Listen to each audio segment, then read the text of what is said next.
Hey guys, and welcome back to my channel. We need to talk. So this past Sunday, there's been a lot of rumors going on about Xbox potentially bringing most, if not all, their games over to like PlayStation and the Switch 2, whatever. Basically bringing them everywhere and not just be Xbox exclusives, you know. And I was waiting till there was an official announcement about this to make a video about it, but I just can't wait any longer. Plus, technically there was an official announcement, kind of, sort of, today, Monday, as of me recording this video. Phil Spencer, who is the Xbox guy, you know, CEO, I believe, but he tweeted out that there's gonna be a business update next week. He didn't deny the rumors. In fact, this tweet kind of makes it seem like, yep, those rumors are true, at least to some extent, and they're preparing something to tell us next week. So that's almost an official confirmation, right? So yeah, I just want to talk about this. Now, if anything updates, I will do a follow-up video, but I just can't wait any longer because I had a lot of opinions on this. I keep flip-flopping what I think. So yeah, let's just get right into it. So when this news first broke out on the internet on Sunday, I was a little bit annoyed. In fact, I was a little bit mad because I barely bought an Xbox Series S. I used up a lot of money for my Switch games, you know, to trading in all of them to like GameStop to even afford the Xbox, along with the help of my brother who traded in some of his games. So just hearing that Microsoft and Xbox might move away from the console itself and bring all their games basically to other platforms was a bit annoying because even though I did really care about the exclusives for Xbox, there were still some neat things like Hi-Fi Rush, like Rare Replay, but yeah, so this kind of made me a bit mad, you know. And I did even a stream about it. I talked about it for like about almost 2 hours, where I played a Link to the Past. I talked about this news, but I reflected on it a bit more on my own. I played Persona 3 Reload, which is on Game Pass, which is on the Xbox, and my opinion has changed a bit. I don't think my original opinion was invalid. But I think it's more complicated than people are saying. But first, let's talk about the games that they're saying Xbox is gonna bring over to like PlayStation and Switch and all that stuff. There's like multiple reports of, first it was Starfield, that was like the first one. Then it was Halo, Gears of War might come over, you know, and then more evidence for the theories of like Hi-Fi Rush and Sea of Thieves coming over, which were technically the first games that were leaked like 2 weeks ago or something like that, a month ago, I don't remember, but like it was a little bit ago. Yeah, so all of these rumors, and now there's like multiple games like Indiana Jones as well. Hellblade, I think, is one of them that could be coming over to other consoles like PlayStation. But here's the thing that people have to keep in mind. So thinking about this when I played Persona 3 Reload on my own, I reflected on it, and yes, these games might be coming over to other consoles like PlayStation. That is probably true, especially from the how many rumors that came out and Phil Spencer's response. But here's the thing. They're not all gonna come out at once to these consoles, you know? You're not gonna see Halo, Gears of War, Indiana Jones all come out same day for PlayStation, like all at once, or even maybe not even be released at the same time for Xbox and PlayStation. I have seen some people say like, oh, maybe it's like a 6-month deal or like a 1-year deal of exclusivity for Xbox, and then they come over, which I would be okay with, because like this is the thing I thought of was a good thing initially, but it still kind of hurt, was just the fact that more people getting to experience these games is always a good thing, you know? Exclusivity is good for console developers, you know, it gets competition going for for companies to not be complacent. All that is good stuff.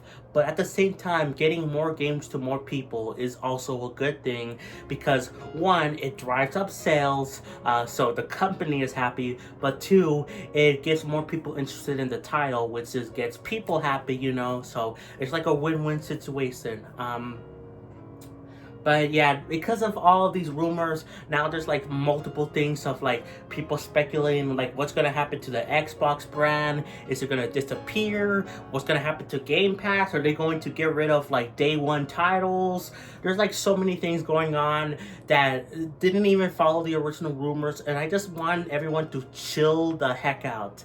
Please, I understand your concerns. I was one of those people that was like, oh, what's gonna happen to Game Pass? Is it gonna like disappear? Are they going to get rid of third parties and just be having only Xbox exclusive games on there? Because honestly, I don't like most Xbox exclusives. The only ones I care about is Rare Replay and Hi-Fi Rush. I don't care about Starfield, Halo, Gears of War is okay, but like there's like so many ones that I just don't care about, and but like lots of the appeal of Game Pass is the third-party games like Persona 3 Reload, which was available day one on Game Pass. So I don't think that's necessarily going away, and I saw some people even say, oh, what if they bring Game Pass over to like Switch and PlayStation? One, they actually did try that already. Microsoft approached Nintendo and PlayStation, but they turned it down like really fast, and I think that's for a few reasons. One, they make an Xbox, and two, they have third-party games on there.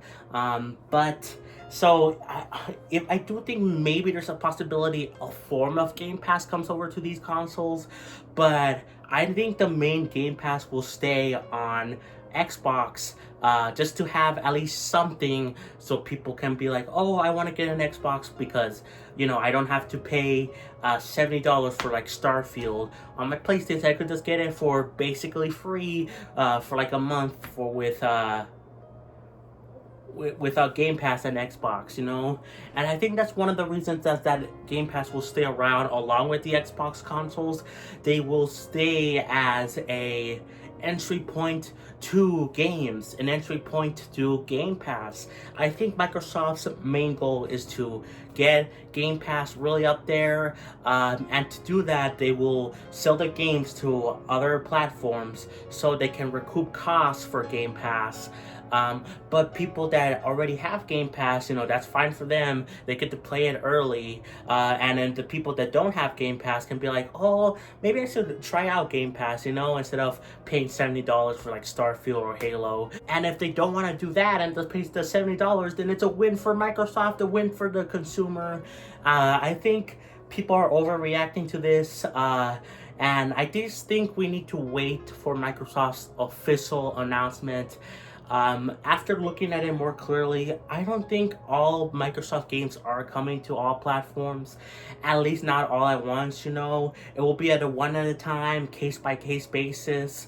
You know, like, and like even then there might be an exclusivity deal, like, you know, 1 year, 6 months on Xbox, you know, and I don't think that's necessarily a bad thing. Now, I say my opinion slightly flip-flops because I still do have a little bit concerns involving Sony. I am a little bit worried if this is what's going to happen to Xbox, and they don't necessarily, like, you know, stop making Xbox consoles, but they step back a little. I do have a slight fear that this will make Sony more complacent. They won't care to compete, and I saw some people suggest this already where they like jack up the prices for the PlayStation consoles, make it $1,000, make games $100. I don't think that's necessarily true. I think that's a bit of an exaggeration, but I think it's very possible they could increase prices. They have technically increased prices already this generation, if you want to think about it. Usually at this point, like PS5 consoles will be cheaper, but no, they made a cheaper version of the PS5, but it's still the same cost as the PS5 when it launched. So I am a little bit worried about that, you know, and competition is good for companies because, you know, trying to make better products is good so that it entices interest in consumers. And you know, to see that Xbox may be potentially stepping back, it would just make, you know, Sony complacent, you know. Yeah, they have, like, you know, they could compete with Nintendo, PC, all that stuff, but, you know, those are separate ballparks, you know. Xbox was really the only one that was truly competing with Sony, even if Sony was still beating them, like, hard for the most part, and like almost every generation besides, I think the 360, at least at first. I believe the PS3 did overtake it, but you know, you get the point. You get the point. But I just think everyone needs to chill out right now. I understand the concerns. I really do. I was one of those people. I did a full live stream if you want to check it out, where I played A Link to the Past and discuss all this. And I was a bit concerned too because, again, I just bought an Xbox Series S recently. I'm paying for Game Pass monthly, and I can get why people are feeling this way. I've seen some people already on Twitter selling their Xbox consoles based on the rumors alone, which I think is kind of stupid, but at the same time, I don't necessarily blame them because I almost thought of that too yesterday. My brother wants to really keep the Xbox. He did help out in getting it in the first place, and he likes the controller. You know, Roblox is on there, and I think, and I do like it myself. You know, Persona 3 Reload is on there, and it's a good time, and it's just fun to just have that on Game Pass for a cheaper price than $70. That's really cool, but man, like it's just so much to have to pay for all these subscriptions for Nintendo, PlayStation, Xbox now. There's like so many subscriptions I'm paying for, and you know, it's just a lot of money, and I already have like 2 years in advance paid for PS Plus Premium, and you know, I buy the yearly thing for Switch Online, but you know, eventually those are gonna run out, and I'm gonna have to pay more money for those subscriptions along with the monthly thing of Game Pass, and it's just a bit too much. And I was considering selling my Xbox too because, you know, I could recoup some of the costs, you know, like $100 or something, a little bit more, and I can use that money to re-get some Switch games that I sold to even get the Xbox in the first place, like Smash Bros. Ultimate or Tears of the Kingdom, you know, Animal Crossing New Horizons. I don't know, there's like other games I want to re-get, so I did think of that, but I think Xbox will still have its value. They will still keep making Xbox consoles at the very least to be an entry point for, you know, Game Pass and the ecosystem, you know, for casual gamers. And probably Game Pass will continue long after the Xbox is gone because I think that's mainly what Microsoft cares about is Game Pass. And I don't think that's necessarily a problem. But yeah, I have mixed opinions on this. I'm more positive on it. I think we just gotta wait and see what happens with Microsoft and Xbox. We don't know what's going to happen until they announce it next week. At some point, I don't know if that's going to be like Monday of next week or like later on. I don't know. We'll just have to wait and see. But for now, everyone needs to chill out. So yeah. But anyways, guys, I think that's going to be it for the video. I hope you enjoyed. Yeah, this is some of my thoughts on the rumors that came out recently. I have more hope for this than I did like yesterday when I did my live stream. I still have slight concerns though, but again, we just gotta wait and see. We'll see what happens. Just be calm, everyone. Don't sell your Xboxes yet. Don't complain about nothing like Game Pass removing day one titles until they say it's happening, or you know, wait until it's confirmed anything, please. I was falling to the trap. That's part of the reason why I hate rumors in the first place, even if they are more believable. It's just the fact that you can get angry at things without it being confirmed, and sometimes it's not real, so you're getting mad at nothing. So please calm down. But anyways, that's it. Like, subscribe, please. I'm Xenoblade, and I'll catch you guys next time for more. Peace.